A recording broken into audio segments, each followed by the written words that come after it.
বিসমিল্লাহির রহমানির রহিম। আমার প্রাণপ্রিয় ছাত্রছাত্রী, কেমন আছো তোমরা? আশা করি আল্লাহর রহমতে ভালো আছো। শহীদ ক্যাডেট একাডেমি সাবেলিয়া থেকে আমি রুবেল।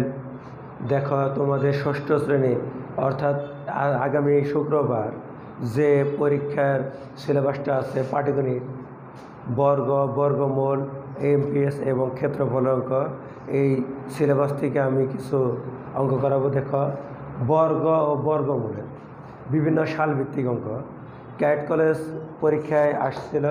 বিভিন্ন সালভিত্তিক অঙ্ক।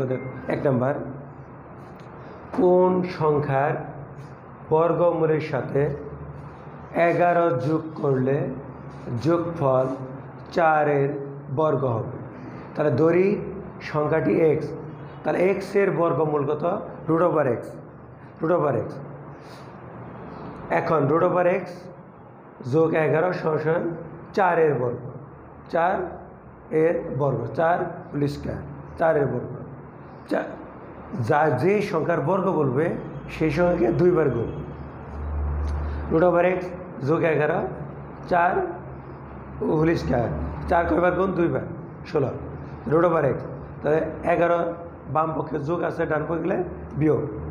√x সমান 5। এখন √x আছে, এক্সের মানটা যদি বের করতে চাই, √ বাদ দিতে হলে, √ যদি তাড়াইতে হয় আমার কী করতে হবে? বর্গ। আর বর্গ তাড়াইতে হলে কী করতে হবে? √ এখন বর্গমূল তাড়াইতে হলে বর্গ করতে হবে। √x হোল স্কয়ার = উভয় পক্ষকে বর্গ করলাম। বর্গ এবং বর্গমূল কাটা, অর্থাৎ বর্গমূলের মান হলো হাফ এবং বর্গের মান 2। 2 এবং হাফ দুইটা পাওয়ার হলো গুণ করতে হয়। 2 এবং হাফ গুণ করলে কত হয়? 1। তাহলে 2 এবং হাফ কাটা যায়, তাহলে x সমান হাফ, 25। 5 আর 5 গুণ করলে 25, অতএব x = 25। অতএব সংখ্যাটি 25, উত্তর 25। তার পরবর্তী অঙ্কটা দেখো, 3 সেন্টিমিটার বর্গ 3 বর্গ সেন্টিমিটার এর কত গুণ? তাহলে এখানে দেখা যায় একটা 2টা বর্গক্ষেত্রের ক্ষেত্রফল বের করতে হবে। একটা বর্গক্ষেত্রের ক্ষেত্রফল দেওয়া আছে 3 বর্গ সেন্টিমিটার। 3 বর্গ সেন্টিমিটার একটা বর্গের ক্ষেত্রফল, আর একটা বর্গের ক্ষেত্রফল বের করতে হবে। 3 সেন্টিমিটার বর্গ মানে কি? একটা বর্গক্ষেত্রের প্রত্যেকটা বাহুর দৈর্ঘ্য 3 সেন্টিমিটার। 3 সেন্টিমিটার, তাহলে 3 সেন্টিমিটার বর্গ, 3 সেন্টিমিটারকে বর্গে পরিণত করো। যে সংখ্যার বর্গ হবে সেই সংখ্যা কয়বার গুণ? 2 বার। 3 গুণন 3, সেন্টিমিটার আর সেন্টিমিটার 2 বার গুণ করলে বর্গ সেন্টিমিটার। তাহলে 3 গুণন 3, তাহলে বর্গ সেন্টিমিটার, 9 বর্গ সেন্টিমিটার। অর্থাৎ কত গুণ বা কত অংশ উল্লেখ করিলে দুইটা তুলনা করা বোঝায়। তুলনা করা বোঝাইলে দুইটা এককই একই সংখ্যা, একই হতে হবে। এটাও বর্গ সেন্টিমিটার, একটা বর্গক্ষেত্রের ক্ষেত্রফল, এটাও একটা বর্গক্ষেত্রের ক্ষেত্রফল হতে হবে। তাহলে 3 সেন্টিমিটার বর্গ, একটা বর্গক্ষেত্রের প্রত্যেকটা বাহুর দৈর্ঘ্য 3 সেন্টিমিটার, তাই এটার ক্ষেত্রফল কত হবে? তাহলে 9 বর্গ সেন্টিমিটার। যেহেতু এটাও 9 বর্গ সেন্টিমিটার, এখানেও দেওয়া আছে 3 বর্গ সেন্টিমিটার, যেহেতু বর্গক্ষেত্রের ক্ষেত্রফল বর্গ সেন্টিমিটার, অতএব 3 সেন্টিমিটার বর্গ 3 বর্গ সেন্টিমিটারের কত গুণ? তাহলে 9/3 গুণ। যার সাথে এর আছে 3 সেন্টিমিটার বর্গ 9 বর্গ সেন্টিমিটার আর 3 বর্গ সেন্টিমিটার, যার সাথে এর আছে সেটা হবে হর, আর যার সাথে এর নাই সেটা হবে লব। 9/3 লঘিষ্ঠ প্রকাশ করলে 3 গুণ, উত্তর 3 গুণ। আচ্ছা, পরের অঙ্কটা দেখো, 5 বর্গ মিটার 5 মিটার বর্গের কত গুণ? এখানে 5 বর্গ মিটার, এটা একটা বর্গক্ষেত্রের ক্ষেত্রফল, অর্থাৎ বর্গক্ষেত্রের ক্ষেত্রফল 5 বর্গ মিটার একটা ক্ষেত্র, আর একটা 5 মিটার বর্গের কত গুণ? তাহলে 5 মিটার বর্গ, একটা বর্গক্ষেত্রের প্রত্যেকটা বাহুর দৈর্ঘ্য কত? 5 মিটার। তাহলে 5 মিটারকে বর্গে পরিণত করো। তাহলে 5 মিটার বর্গ 5 গুণন 5, তাহলে 25 বর্গ মিটার। অর্থাৎ দুইটার সাথে যদি কত গুণ বা কত অংশ তুলনা করলে তা একটি ভগ্নাংশ দ্বারা প্রকাশ করা হয়, সেটা যার সাথে এর আছে সেটা হবে হর। তাহলে 5 বর্গ মিটার 5 মিটার বর্গের যার শেষে এর আছে সেটা হবে হর। এখন 5 বর্গ মিটার এটা শেষে এর নাই, আর 5 মিটার বর্গের এটা শেষে এর আছে, তাহলে এটা হর। 5/25 গুণ 5-এর 1 গুণ, উত্তর 5-এর 1 গুণ। 4 নং অঙ্কটা 0.41 এর বর্গমূল কত?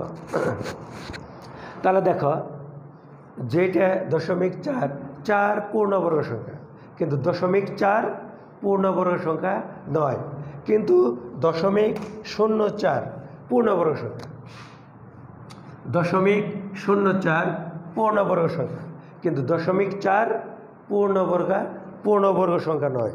কিন্তু 0.4কে যদি বর্গমূল নির্ণয় করতে হয় সেটা আসন্ন মান অনুযায়ী করতে হবে, অর্থাৎ 3 দশমিক স্থান পর্যন্ত বর্গমূল নির্ণয় করতে হবে।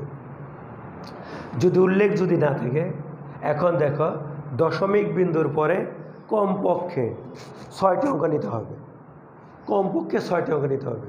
দশমিক বিন্দুর পর একটি অঙ্ক আছে 4, তারপর 4 একটি অঙ্ক, তারপর কটা অঙ্ক? 5টা অঙ্ক নিতে হবে। কেন?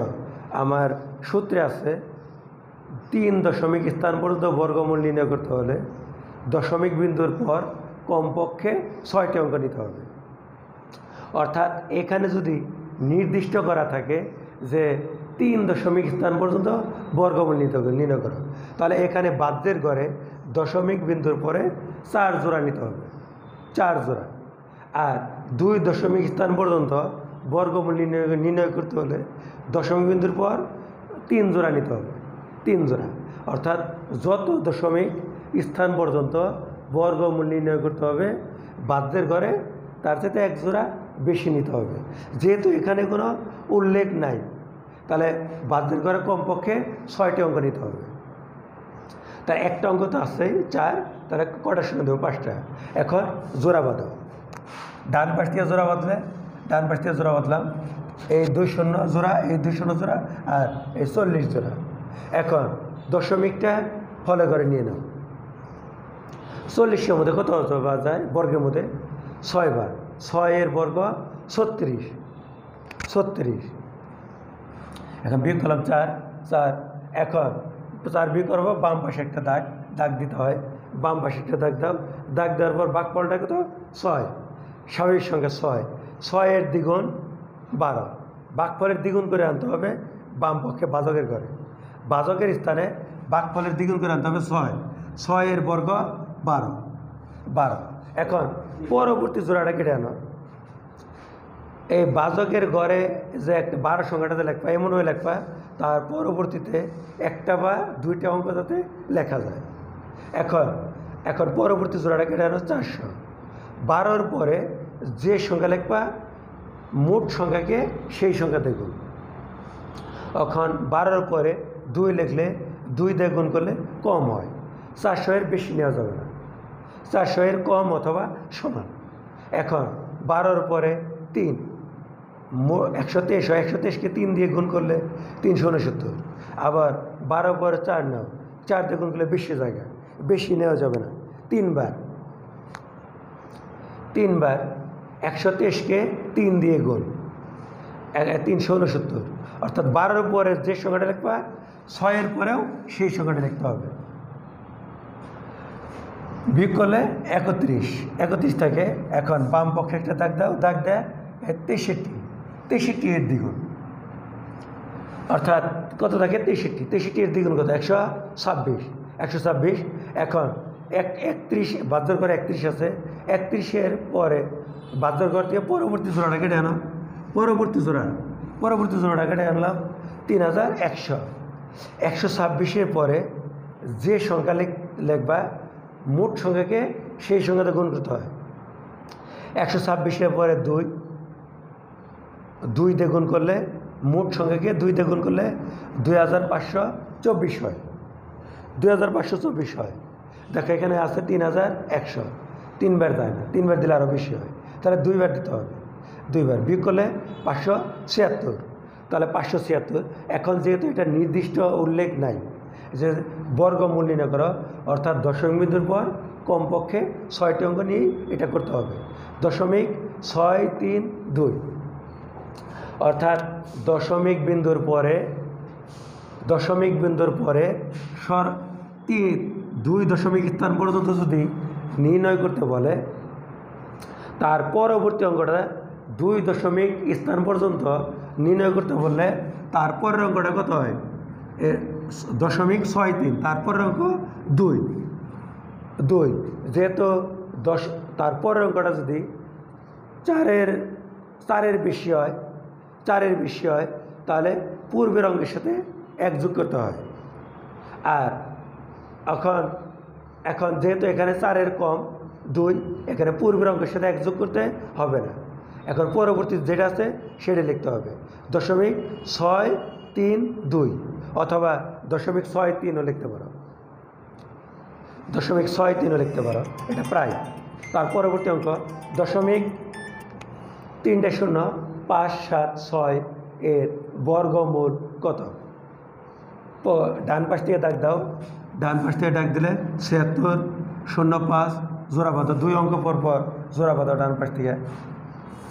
এখন দশমিকটা ফলো করে দাও, 2টা শূন্যের পরিবর্তে 1টা শূন্য ফলো করে, 2টা শূন্যের পরে 1টা শূন্য, অর্থাৎ এটা বর্গমূলে বর্গ 1টা শূন্য। এখন শূন্য, এখানে যেহেতু 2টা শূন্য যদি বাদ যায়, এখানে কি থাকে? এইটুকু বাদ দিলে শূন্য পায়। শূন্য তো আর কোনো স্বাভাবিক সংখ্যার আগে বসে না, যেহেতু এখানে জোড়া আকারে বসানো হয়েছে, শুধু 5। তাহলে 5-এর মধ্যে নামাতে দাও। 2-এর বর্গ 4, 2-এর বর্গ 4। এখন বিয়োগ করো, বিয়োগ করলে 1, একটা দাগ দাও, বাম পাশে একটা দাগ দাও, 2-এর দ্বিগুণ 4। পরবর্তী জোড়াটা কেটে আনো 176। তাহলে কত? 176। 4-এর পরে যে সংখ্যা লিখবা মোট সংখ্যাকে সেই সংখ্যা দ্বারা গুণ। 4-এর পরে 4 লিখলাম, 44। 44কে 4 দিয়ে গুণ দিলে 176 হয়, নিঃশেষে বিভাজ্য হয়। অর্থাৎ বাচকের ঘরে 4-এর পরে যে সংখ্যা লিখবা 2-এর পরেও সেই সংখ্যা লিখতে হবে। নির্ণয় বর্গমূল 0.024। উত্তর 0.024।